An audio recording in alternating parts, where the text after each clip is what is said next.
Ассалаумағалейкум, құрметті достар. Бүгін біз жылжымайтын мүлік болуы және болмауы туралы анықтама алатын боламыз. Ол үшін ego порталына кіреміз. ECG ключпен кіріп алып, содан кейін жылжымайтын мүлік деген батырманы басамыз. Осы жерден толық көрсету дегенді басып, жылжымайтын мүліктің болуы, болуы туралы анықтама дегенді басамыз. Осы жерден онлайн сұрауды басамыз.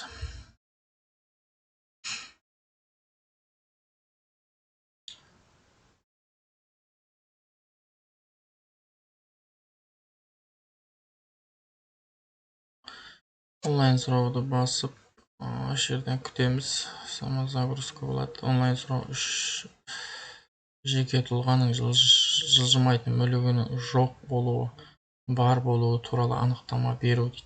Бұл үш қадамнан тұрады. Өзіңізге, сосын мына жерге өзіңіз қаланы таңдайсыз, Қызылорданы таңдаймыз. Қол қоюға жібереміз. ECG ключпен қол қоямыз біз.